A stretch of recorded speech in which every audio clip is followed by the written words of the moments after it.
If your money disappears without explanation, there's a spiritual reason, and ignoring this ancient Jewish blessing has already led thousands to silent bankruptcy.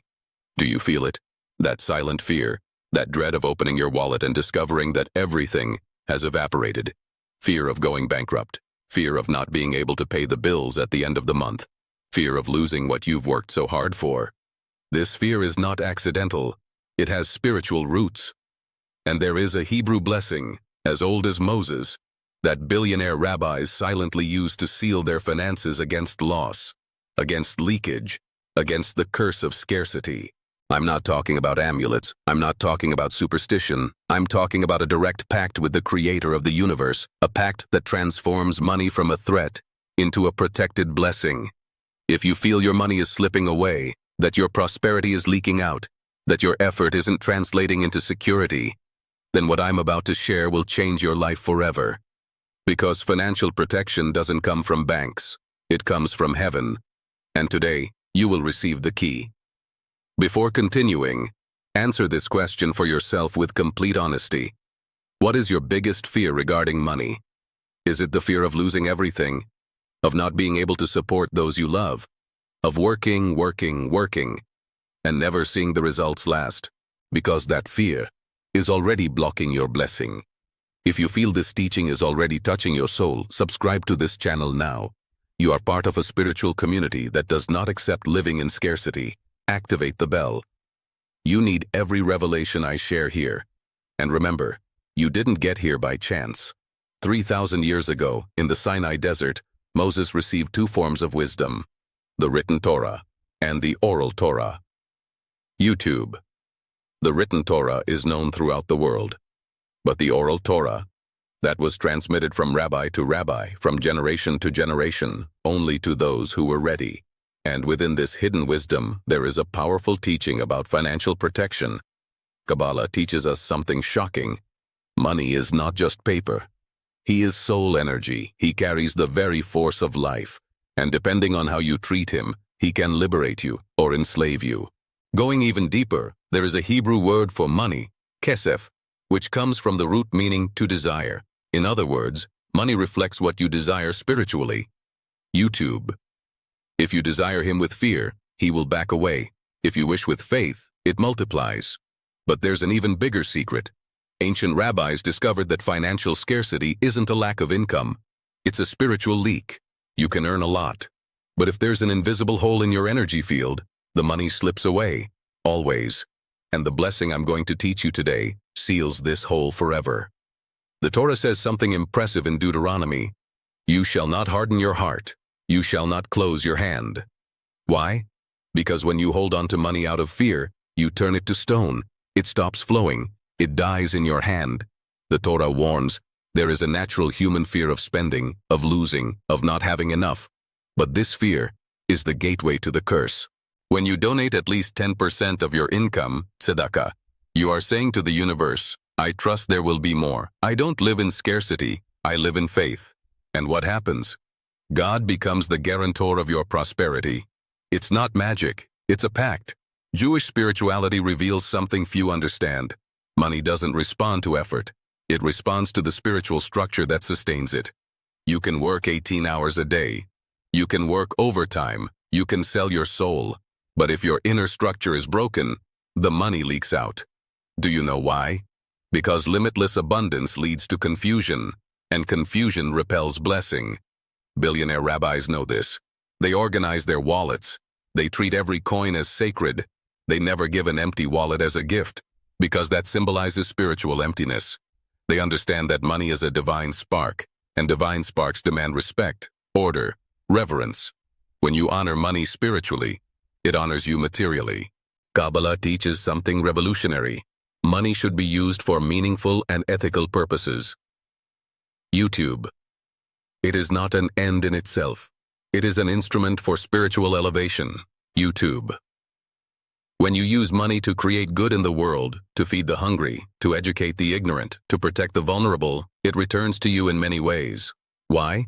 Because you activated the celestial flow of reciprocity. God doesn't give money to selfish people. He gives it to channels of blessing. YouTube. If you want financial protection, become a conduit. There is an ancient financial rule in Judaism that few people know about. Divide your income into 3 equal parts. 1/3 for essential expenses, 1/3 for savings and investment, 1/3 for leisure, charity, and spiritual purposes. This division is not merely practical, it is spiritual. When you balance sustenance, security, and generosity, you create a magnetic field that attracts divine protection. Furthermore, diversify your investments. Real estate, businesses, savings. Never put everything in one place. That is the wisdom of Solomon. Rabbi Akiva, one of the richest men in Jewish history, treated every coin as sacred. He organized it, he respected it, and it multiplied. The secret? Wealth needs to flow like water or air that God gives us. The man who lost everything and got double.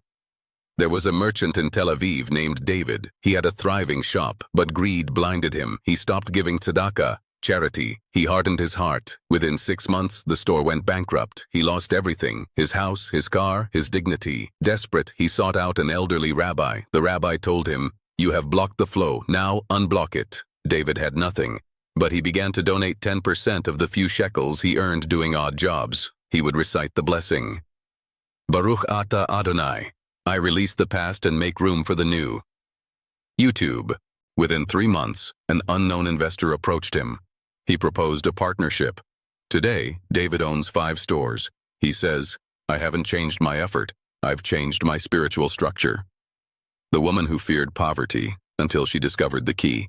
Miriam grew up in poverty. Her mother always said, "The money never stays." And it didn't stay that way. Miriam worked hard, but every month, something unexpected came up. Illness, repairs, theft. The money vanished. She attended this teaching, and she understood. It wasn't a lack of entry, it was a spiritual leak. Miriam began to apply the principle of tzedakah. She organized her wallet. She stopped giving gifts that symbolized scarcity, and she did something powerful. She forgave the emotional debts of the past. She forgave her mother. She forgave herself. The result? In 2 months, she received an unexpected promotion. Her salary doubled. She still cries when she recounts, "God was waiting for me to open the YouTube channel." The family that was on the edge of the street and was rescued by a blessing. Raphael and Sarah had 3 young children, enormous debts, eviction imminent. Raphael was emotionally broken. He was ashamed to pray. But Sarah remembered a blessing that her grandmother, a Holocaust survivor, used to repeat every Friday. "Adonai protects my home, my bread, my seed." Sarah began to pronounce it, with faith, with tears, with her hand on her heart. 2 weeks later, Raphael received a call. A former client offered him a 1-year contract. Up front. The amount? Exactly enough to pay off all debts, and still have some left over.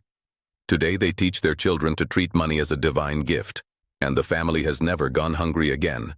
What if I don't know Hebrew? You don't need to know Hebrew to activate the blessing. God understands the language of the heart. Speak with intention, with faith, with soul.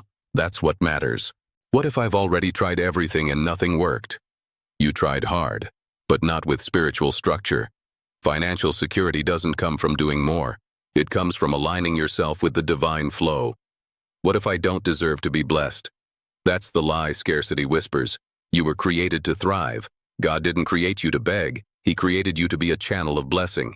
Accept this, and watch the heavens open. Now I'm going to share something that few rabbis reveal. There is a Kabbalistic concept called divine timing. You can do everything right, but if it's not in God's timing, the blessing will be delayed. How to align the timing? Practice financial Shabbat. 1 day a week, don't talk about money. Don't check your bank account. Don't worry about bills. Rest in faith that God will do His part. YouTube. This is not passivity. This is active trust. And when you trust, heaven conspires in your favor. Here is your spiritual challenge. For 30 days, donate 10% of all proceeds. Even if it's small, say this blessing every morning. Baruch Ata Adonai, Eloheinu melech haolam. Protect my money, seal my financial field, remove all spiritual leakage. Amen. YouTube. Organize your wallet and financial documents. Treat money as sacred. Forgive an emotional debt from the past. Make room for the new YouTube. Do it, and record what happens. The transformation will be undeniable. May the God of Abraham, Isaac, and Jacob open the windows of heaven upon you. May he seal your financial field with incredible light. May no leak, no curse, no fear ever steal your prosperity. May your money flow like the Jordan River, abundant, crystal clear, and eternal. May every coin you touch be blessed. May every financial decision be guided by divine wisdom. May your children see you as a source of blessing. May your home be protected. May your table never lack bread. And may the favor of the Most High be upon you, today, tomorrow, and forever. Shalom.